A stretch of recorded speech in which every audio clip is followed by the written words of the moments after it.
আসসালামু আলাইকুম। দুপুর ২টা বেজে ৩০ মিনিট। আজ মঙ্গলবার।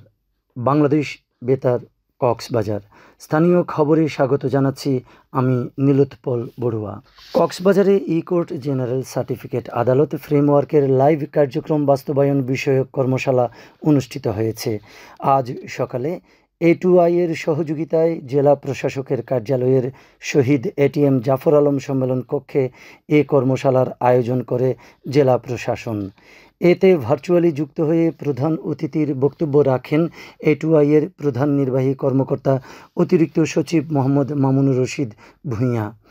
জেলা প্রশাসক মোহাম্মদ সালাউদ্দিনের সভাপতিত্বে এ কর্মশালায় অন্যদের মধ্যে অনলাইনে যুক্ত হয়ে বক্তব্য রাখেন মন্ত্রিপরিষদ বিভাগের গভর্নেন্স অধিশাখার যুগ্ম সচিব মোহাম্মদ কামরুল হাসান এবং জেলা ও মাঠ প্রশাসন অধিশাখার যুগ্ম সচিব মোহাম্মদ খোরশেদ আলম খান। এতে অনলাইন প্ল্যাটফর্মের মাধ্যমে প্রতিষ্ঠান কর্তৃক দাখিলকৃত মামলার আবেদন ও মামলা পরিচালনার পদ্ধতি সহ বিভিন্ন বিষয়ে আলোচনা করা হয়। কর্মশালায় জেলা উপজেলা প্রশাসন, জেলা পরিষদ, বিদ্যুৎ, বন, আয়কর বিভাগ, ব্যাংক কর্মকর্তা সহ কোর্ট সংশ্লিষ্টরা অংশ নেন। পবিত্র ঈদুল আজহা উপলক্ষে উখিয়ার হলদিয়া পালং ও রত্না পালং ইউনিয়নে গরিব, দুস্থ ও অসহায় পরিবারের মাঝে 10 কেজি করে VGF চাল বিতরণ করা হয়েছে।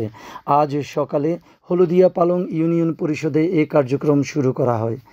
এ সময় সরকারি দায়িত্বপ্রাপ্ত ট্যাগ অফিসার, ইউনিয়ন পরিষদের প্রশাসনিক কর্মকর্তা, ইউপি সদস্য সহ সংশ্লিষ্টরা উপস্থিত ছিলেন। একই সময়ে রত্নাপালং ইউনিয়ন পরিষদেও এ কর্মসূচির আওতায় চাল বিতরণ করা হয়। উপজেলা প্রকল্প বাস্তবায়ন কর্মকর্তা ATM কাউসার জানান, ত্রাণ ও দুর্যোগ ব্যবস্থাপনা অধিদপ্তরের সহযোগিতায় মানবিক সহায়তা কর্মসূচির আওতায় ঈদুল আজহা উপলক্ষে উপজেলার 5 ইউনিয়নে 27,986 জন উপকারভোগীর মাঝে VGF-এর চাল বিতরণ করা হচ্ছে।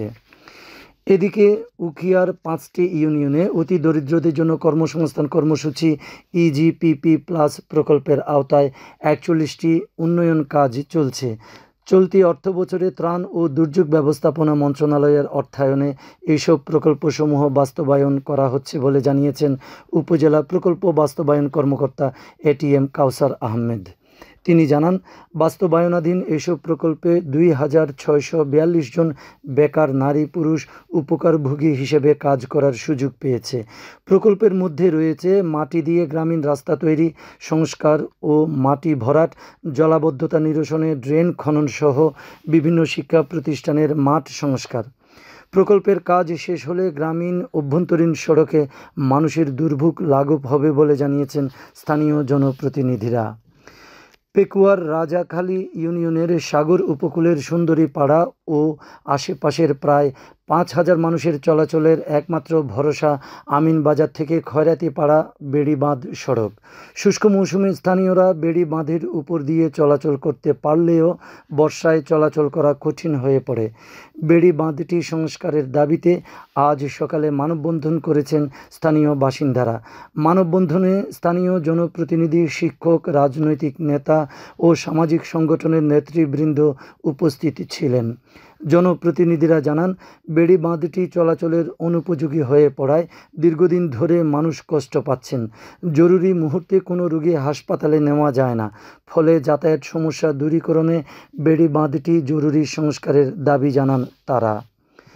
মহেশখালীতে পুলিশের উপপরিদর্শক SI পরেশ হত্যা মামলার আসামিকে অস্ত্রসহ গ্রেপ্তার করা হয়েছে। গতকাল দিবাগত রাতে থানার ভারপ্রাপ্ত কর্মকর্তা OC মঞ্জুরুল হক ও পরিদর্শক তদন্ত প্রতুল কুমার শীলের নেতৃত্বে পুলিশ উপজেলার হোয়ানকের কাঁঠালতলী গ্রামে অভিযান চালিয়ে নাসির উদ্দিনকে গ্রেপ্তার করে। পরে তার স্বীকারোক্তি মতে একটি দেশীয় তৈরি LG উদ্ধার করা হয়। OC মঞ্জুর বলেছেন, নাসির মহেশখালী থানার SI পরেশ হত্যা মামলার পলাতক আসামি। তার বিরুদ্ধে থানায় 5টি মামলা রয়েছে।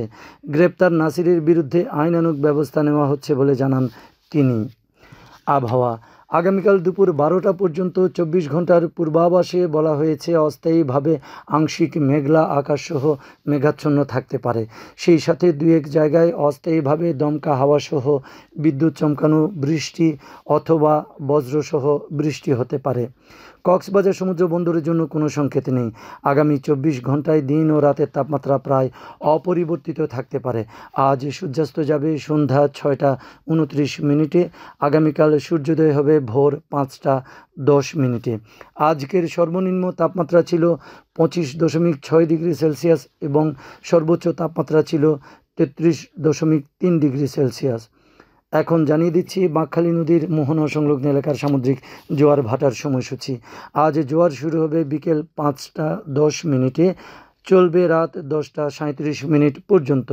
ভাটা শুরু হবে রাত 10টা 37 মিনিটে, চলবে আগামীকাল ভোর 5টা 15 মিনিট পর্যন্ত। পুনরায় জোয়ার শুরু হবে আগামীকাল ভোর 5টা 15 মিনিটে, চলবে আগামীকাল বেলা 11টা 9 মিনিট পর্যন্ত। খবর শেষ হলো। আমাদের পরবর্তী খবর প্রচারিত হবে আজ বিকেল 4টা বেজে 30 মিনিটে ইংরেজিতে।